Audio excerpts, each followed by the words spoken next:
Hi there. My name is Zach. I'm with Atlas Online Solutions and Atlas Agency Launch Lab. And today we are here with Miss Sarah Jeter. Where are you from, Sarah? I am currently in Iowa. I'm actually from California, but I've lived in Iowa for a little over a decade now. Interesting. That's kind of the opposite move of I would assume most people. Yes, well, California is very expensive. Right. I came out here for school and Okay. stayed. Is that like the Des Moines area? Yeah, I do live in the Des Moines area. I went to the University of Iowa, which is about 2 hours away. Awesome. Well, that's the only place in Iowa that I know about. So That's fair. that That's was fair. going to be a good guess.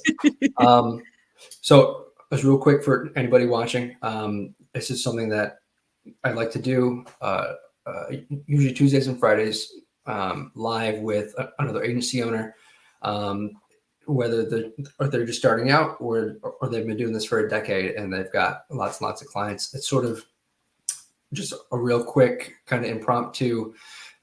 We like to keep it around the 45-ish minute mark and just hopefully provide uh, some possibly information for some questions and hopefully some inspiration, somebody that may be struggling. So, Mhm. um, what is the name of your agency? So it's MRU Writing. Right now it's just me, but I would love it to be a full-on agency in Okay, the next year or so.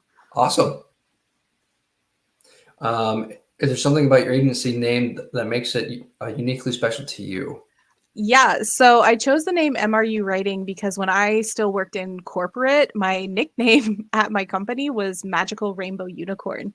Okay, Um, I got that nickname because I became the person that everyone could go to if they were having trouble with their writing, if they were having issues with a client, if something was going wrong that nobody else could seem to fix, they would bring it to me and I would fix it. And so when I decided to, kind of embark on this journey of entrepreneurship, I yeah, wanted to take that with me as like a reminder that this is what I do and this is what I'm good at.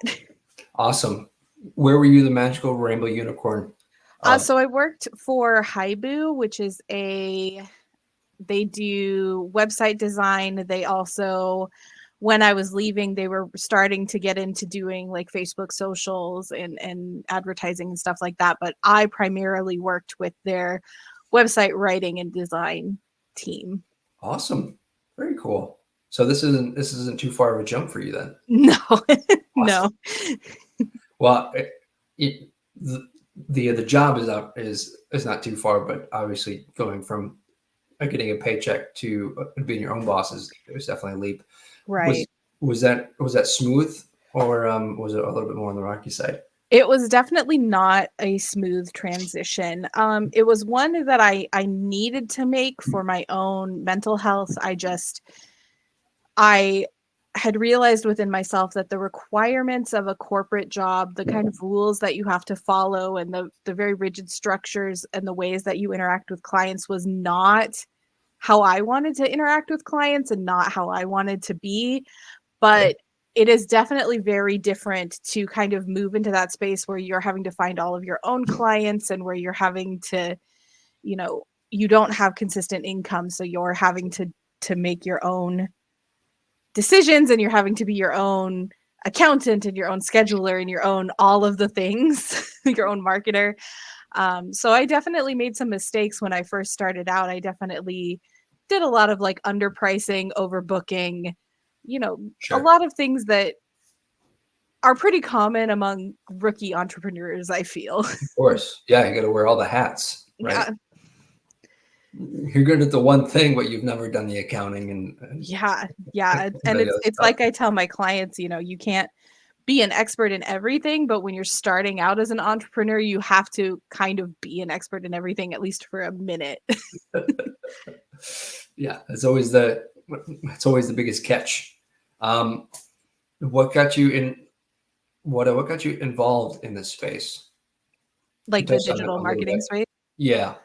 So I have always wanted to be a writer. I love writing. I also love people and connecting with people. And I think digital marketing is so fascinating because it's something that's always evolving. It's in this day and age of interconnectedness where you basically have the world in your pocket. It's something that every company needs, but it's also always changing. So it's both constant and evolving at the same time, which I find really interesting.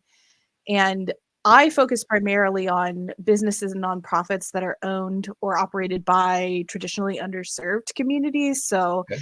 for example, women owned, disability owned, BIPOC, LGBTQIA, Awesome. because when I first was getting into this industry, I found that often those individuals were not receiving the same kinds of support and investment as maybe a traditional, white male Sure. led company would get. And not to toot my own horn, but I'm pretty good at this. And so I Awesome. wanted to offer them, my expertise and help them build.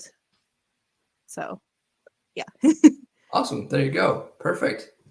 So if you had to give a 30-minute speech about some sort of a digital marketing topic, what would you speak on?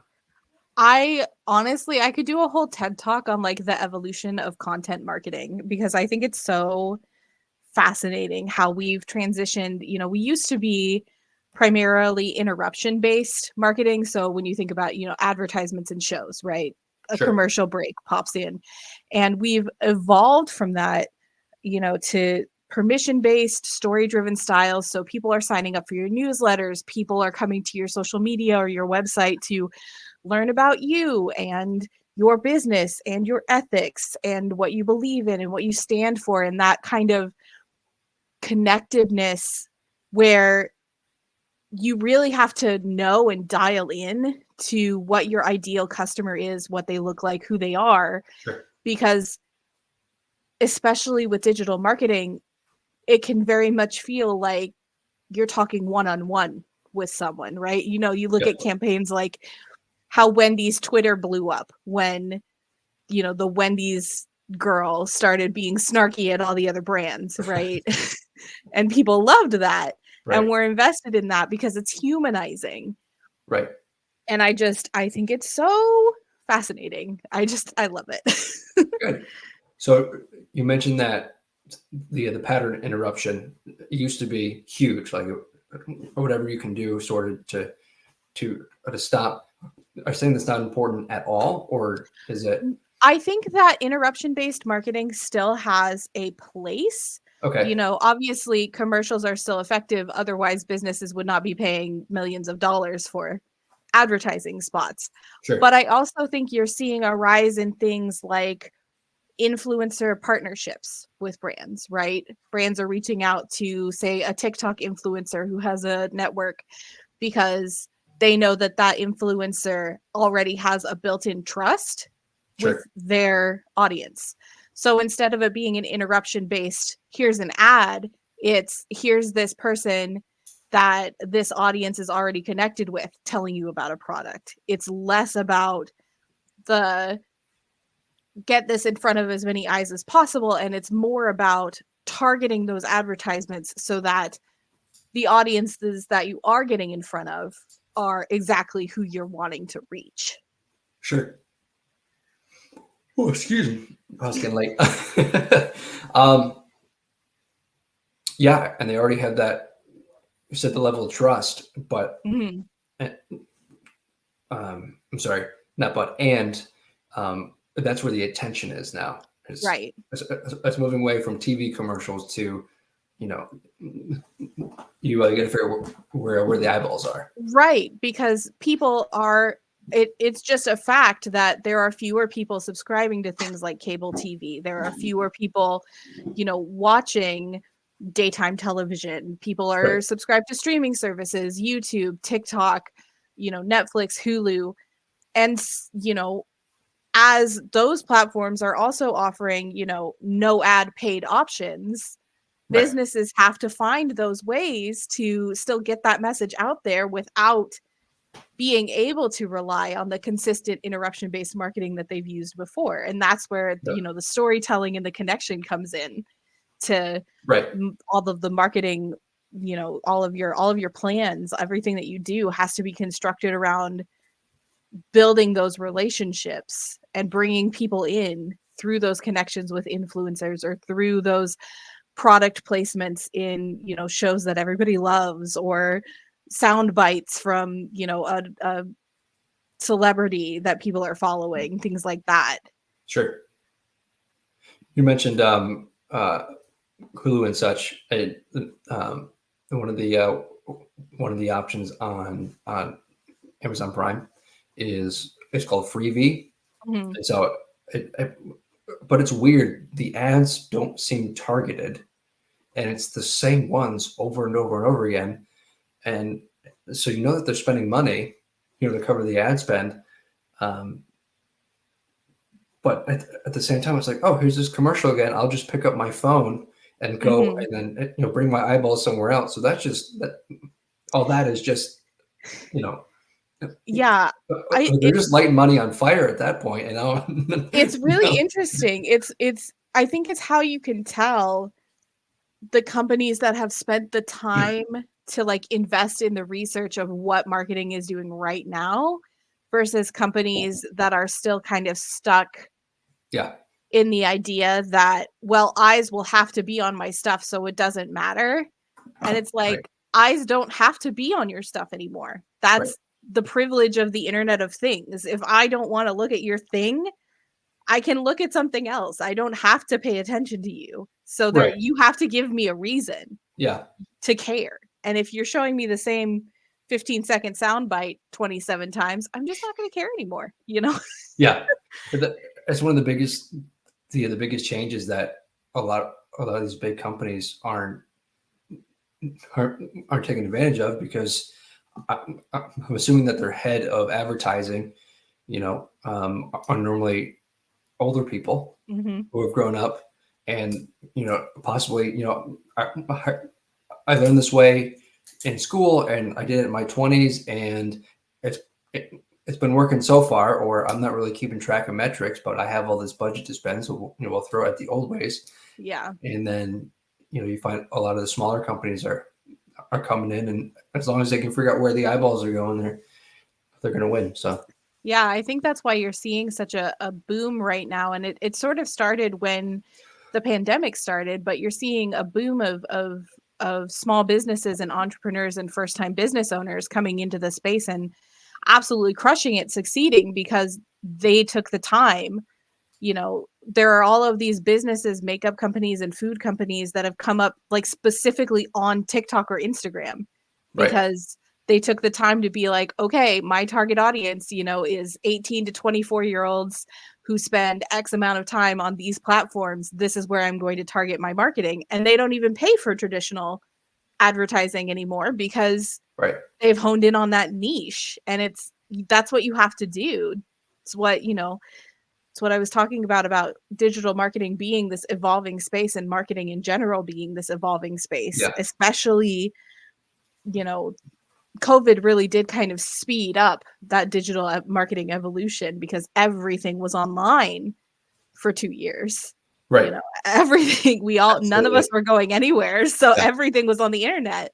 right, And if you can capture that attention and really target your marketing in, you can be incredibly successful.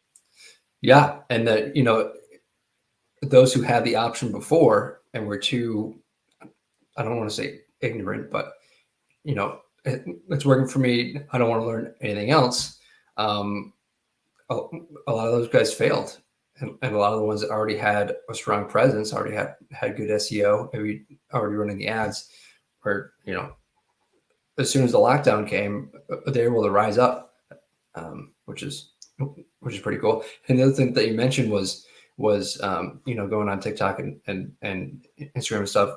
All these brands are exploding, and they don't have to spend a dime on ad spend. If Mhm.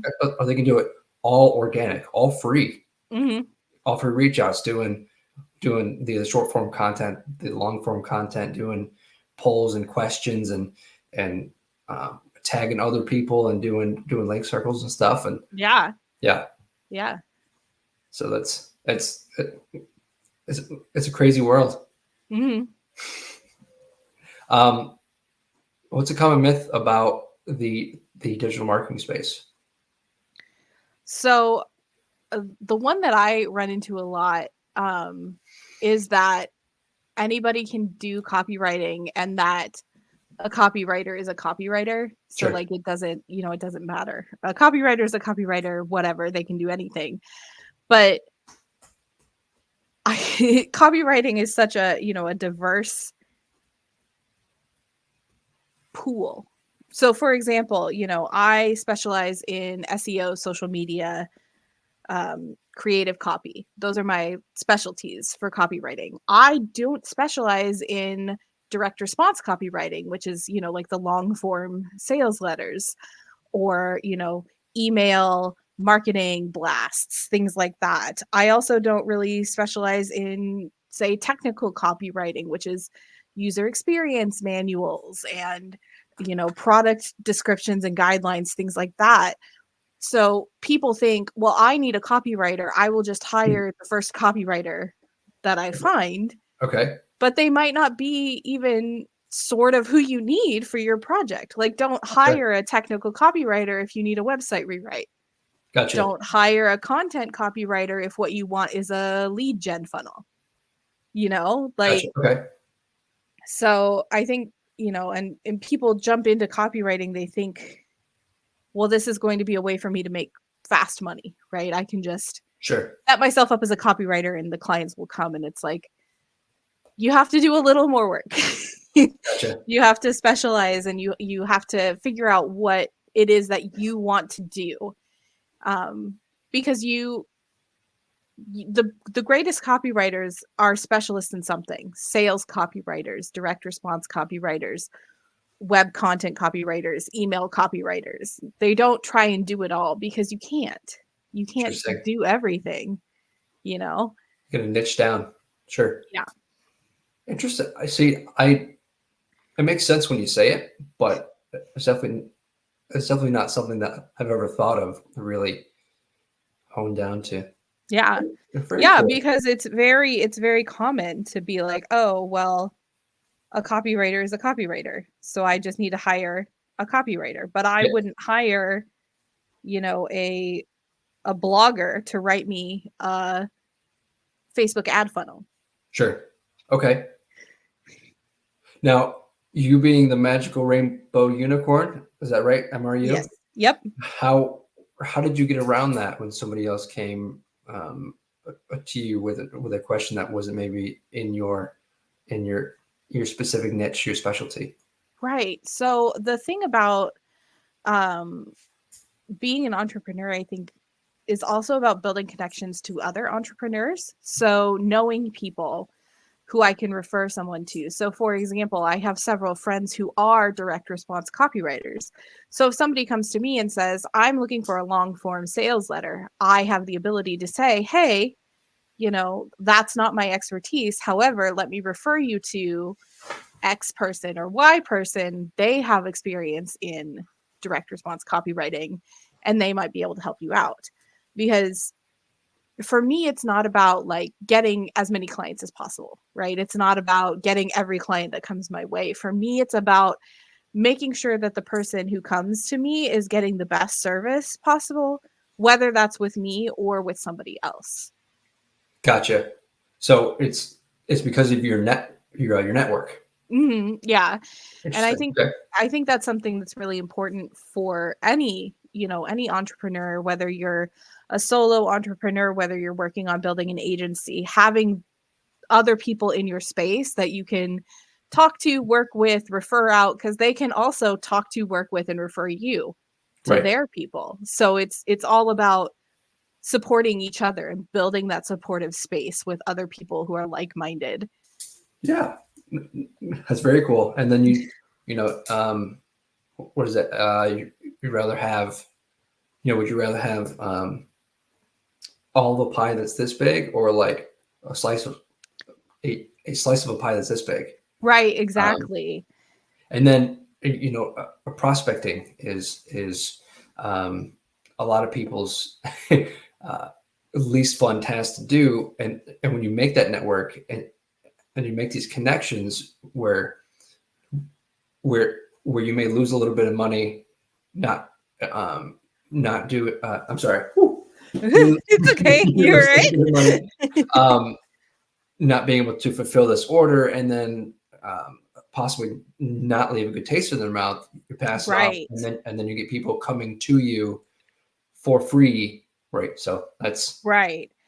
Yeah, I think it's so important because you're also building your professional reputation, right? yep, So if if you get a reputation for just taking every job, um, whether or not you can do it, then people are not going to want to hire you of course, yep, because you're going to get a reputation of doing inferior work. sure, You're going to get a reputation of not providing the kind of stuff and the kind of quality that you want to provide. And if you make sure that you're referring people and only taking the jobs that that you can complete skillfully, then you're going to build a reputation not only as somebody who is skilled in what you do, but also as somebody who's trustworthy and somebody who will make sure that you get the help that you need. yep, And that sometimes, even if I have found there have been a couple referrals that I have gotten from people who I didn't even work with, simply because they knew that they could trust me because I referred them to somebody who would be better suited for them. So they in turn turned around and referred me to somebody whose services I was more aligned with. okay, awesome, awesome, very cool. Um, Remind me again, what is your niche as far as I'm sorry, not your specialty as far as copywriting? Right. So I do no code website design, social media management, and then on page and general copywriting and editing. So I can also Ooh, do blogs and articles, things like that. fancy. Okay. Now, what made you attracted to that, or at least what attracted you? What about Well, what attracted you? so I'll say I don't enjoy when I first came into copywriting, I got a lot of people saying, "Well, you have to do direct response copywriting. That's the only way to really make money, right? You have to do the long form sales letters. You have to do the email chains. That's the only way." And that was not my favorite thing because I am not huge on being a salesperson in that way. Okay. I much more like building connections. And so what I specialize in is much more about creating those initial connections and then building upon them. So, when you think about a website, you think about you have, 5 seconds approximately to grab somebody's attention, pull them in, make them want to stay on your site and Yep. keep learning about you. I really like the challenge that comes with, okay, how do I create a site that speaks both to this company's ideal client, hooks them in and connects with them, and then build a website that encourages that client to connect with the business that I'm working for. It's different every time because it depends on what their ideal client is looking for. Obviously, you're going to write a very different homepage for a plumber than you would for a lawyer. Sure. you know um but it's much more about building and nurturing those relationships, and that's the same reason I like social media, is because it is about connecting with that audience you have and continuing to nurture those bonds and build that up, and that's the thing that I really love about it. Awesome. Very cool. Very cool. In your opinion, what is the most important trait or strength that somebody would need to work as a to work as an agency head? I think that the probably the most important quality is this is going to sound silly, but gumption. like Sure. that belief and that belief in yourself. I think being an entrepreneur of any stripe, agency owner or no, there's going to be a lot of highs and there's also going to be a lot of lows. And you really have to be able to believe in yourself and, know that you can do it and roll with those punches. Because if you don't have that kind of inner strength and ego almost, right, to believe that you can succeed, then you're probably not going to, because it can be really rough when you're starting out and you're trying to build that client base and you're trying to figure out marketing and you're trying to do all of the things. Sometimes you're going to have sleepless nights. Sometimes you're going to be like, oh no, where's my next paycheck coming from? Crap. What do I do? And you have to be able to like pause and take a breath and be like, no, I believe in myself. I can do this. I believe it's going to be okay if I just keep working and I keep doing it and I keep pushing. So I think that's probably the most important personality trait is you've got to be able to believe in yourself. Gotcha. You also got to be able to work a little bit more than 40 hours a week. Yeah. Yeah. You got to be willing to put in the time, but I think that's part of the stick to itness, the attitude. You got to believe in yourself and you got to put in the work. Right. Unfortunately, that work also means that you have comes with sacrifices as well. Yeah. For anybody that's not that hasn't jumped into this yet, it means a lot of late nights and early mornings and weekends, and hard to go out to dinner every night and hang out, your friends on the weekends and go to the bars and everything while you're and expect to actually make something out of this. This idea. So yeah, you definitely have to be willing. You have to be very good at, or willing to learn how to be very good at structuring your time effectively. I like to use, like the Pomodoro method where you do the like 25 minutes and then you take a 5-minute break while you're working on a task, because I find that it helps me like target in my focus.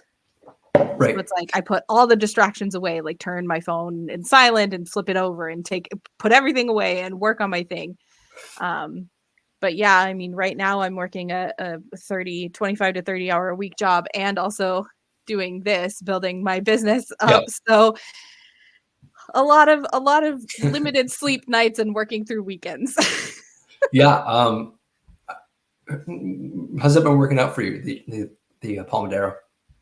I really like it. And I also, there's another method that I can't remember the name of right now. I talked about it earlier with a friend of mine, but I use, have you heard of Asana?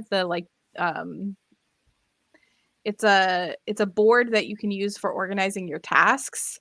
Okay. And I really like that because you can like check off completed stuff, or you can make subtasks and like write everything out and give yourself deadlines, and it will remind you. And I found that really effective for like organizing what I need to do when I need to do it. Because for me, and I don't know if you're the same way, but I know for me, if I don't write it down, it doesn't exist.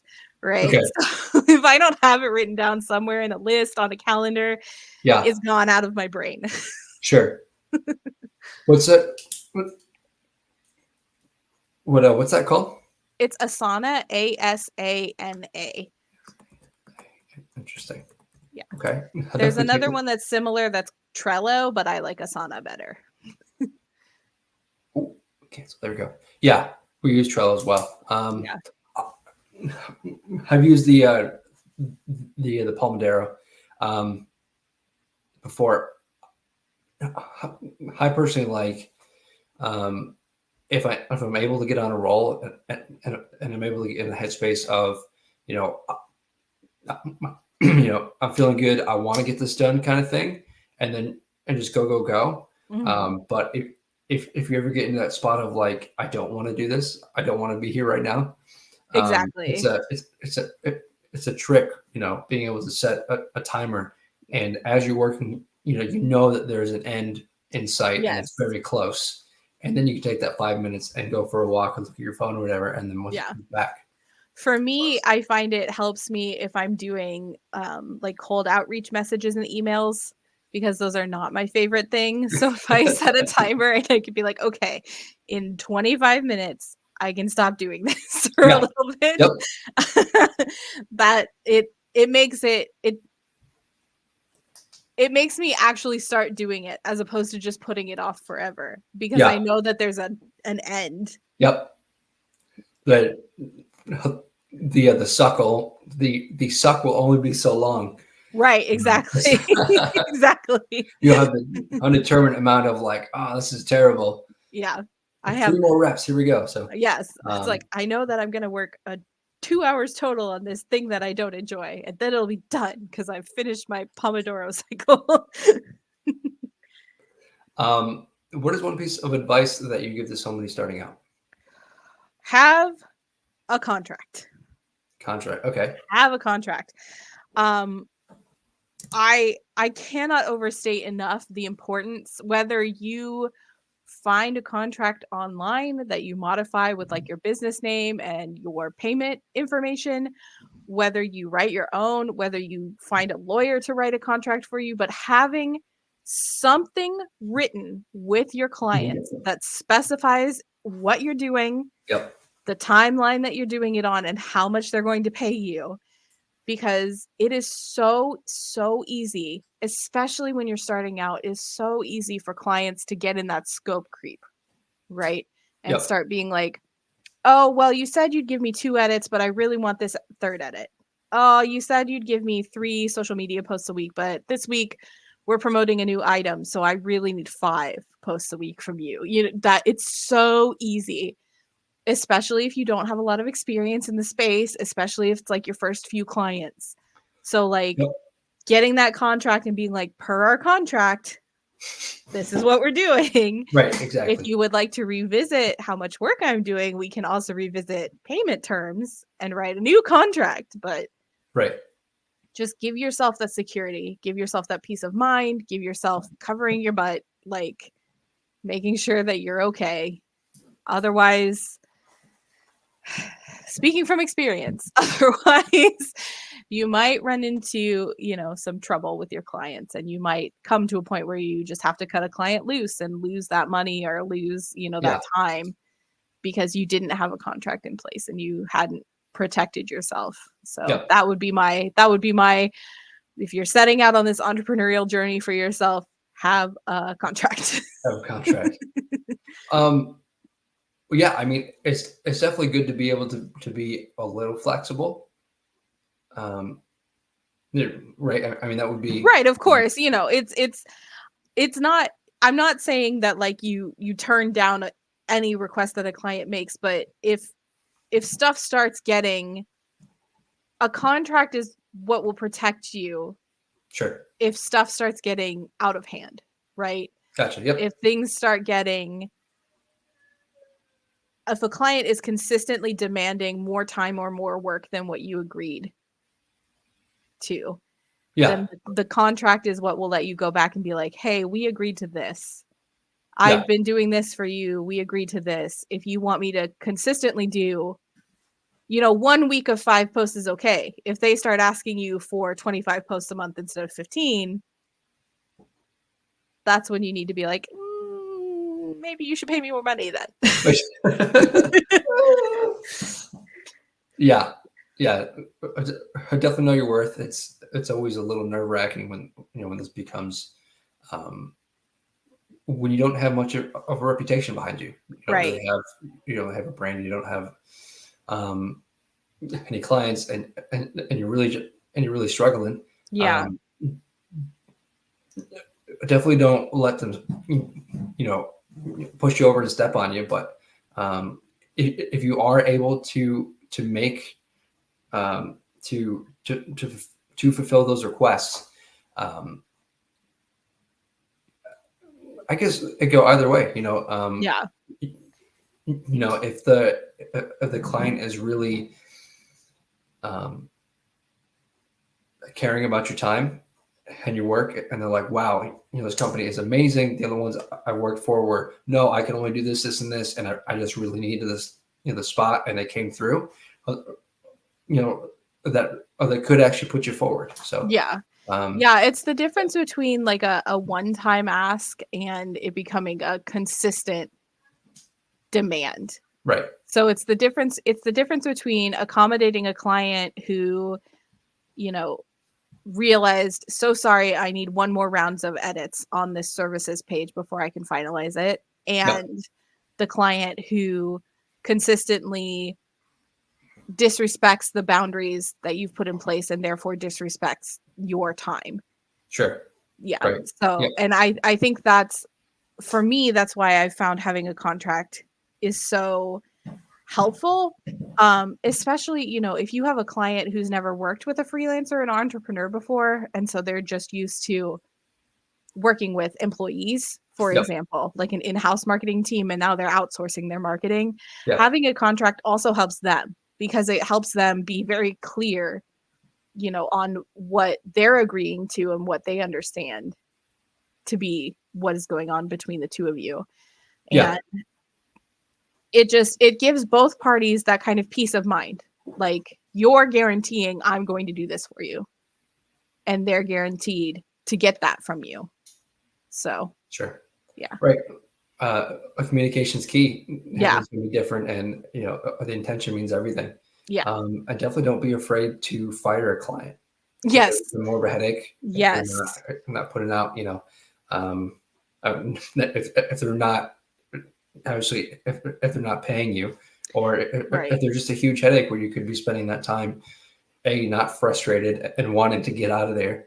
Right. But And that, you yeah, know, that can be so scary, right. you know, firing a client, because if they are paying you, even if they're, you know, quote unquote, like being obnoxious or like Mhm. disrespecting your time, you know, it can be so scary to be like, well, this is a guaranteed source of income. Can I really afford to lose it? But you have to think about the fact that this one client that you're investing so much time and energy in, you could maybe do 2 or 3 Yeah. clients if you let this one client go and found clients who are more aligned with how you work and communicate. And I think, you know, that's something else that I would tell entrepreneurs or starting out agency owners. Really figure out how you work, what systems you work best in, and how you best communicate both within your team and with clients. Okay. Because if you're someone who, for example, you really like emails because you like having that digital paper trail, right? You like having that record. But you pick up a client who hates emails and only wants to talk on the phone. That might be a harder match for you because your communication styles and preferences are totally different. Right. If you're someone who prefers communicating and receiving feedback in like a sandwich method where it's like a good thing, a criticism, a good thing, and you pick up a client who's very blunt and direct with their criticism, that might be a little bit of a harder client relationship because Right. you communicate differently. So learning and knowing how best you communicate and the types of clients that you're looking for and how you communicate within your team can really help ease some of that stress that comes with needing to professionally communicate all of the time. Yeah. Of course. Of course. Um, other other than this, what occupation would you like to try?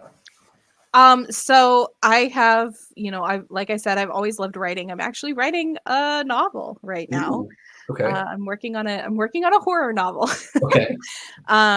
I would really love to be in the writing space, being a writer. If I wasn't doing this, I would probably want to be an author or maybe something in politics. Okay. I think it would be fun to be like a speechwriter or a local politician working with like local grassroots Awesome. organizations. I think that would be cool. Yeah. Well, being in Iowa, would it be like corn roots or would it still be grass roots? Yes. We'd have our meetings in the cornfield. Well, it's most of the state, isn't it? Kind of. True. And if it's not corn, it's pigs. So Corn's pigs. yeah. Very cool. Those are corn. I think corn, soy, and pigs, pork are like our biggest exports. Interesting. I didn't know pigs grew out of the ground. Is that like a special? Yes, they plant the piglets and then Gotcha. they come Okay. back in the fall. Okay. Good to know. I didn't know how to. Well, good. We're coming up on the 45-minute mark. Where can listeners find you online? So I'm at MRU Writing on Facebook and Instagram. You can also find me on LinkedIn, and mruwriting.com is my website. I will also hopefully have a Facebook group up soon. I'm working on setting that up too. Ooh, okay. Well, I know a good copywriter. How can listeners support you in your work? I think, the biggest thing is just I really try to provide good resources. So if you see something that you like and you know someone who might benefit from it, share what I'm sharing, get involved. Yeah. And if you think, if you think that I might be helpful to somebody that refer 'em my way. All right. Make that network. Sure. Yeah, absolutely. Of course. People helping people. Yeah.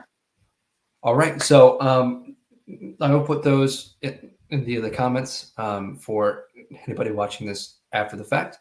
Thank you, Sarah, for coming on. I know you said that you were nervous. How do you feel like you did? Not so Hopefully bad, right? okay. I didn't swear. That was my goal. Well, good. I think this went really well. Hopefully somebody listening, got something out of it. I always enjoy watching people that have been there possibly give something that is other behind the scenes. You gotta, you really got to be there in order to understand it. And so doing this hopefully makes it a little bit easier and a little less painful for somebody else coming up. I hope so. That's all we can do, right? That's all we can try and do is pass that knowledge on so that hopefully somebody doesn't have to go through the same difficulties we went through, right? Absolutely. Absolutely. Well, great. It was great talking to you. Once again, my name is Zach. I'm with Atlas Online Solutions and Atlas Agency Launch Lab, and we will talk to you next time. All right. Thanks so much, Zach. Bye. Bye.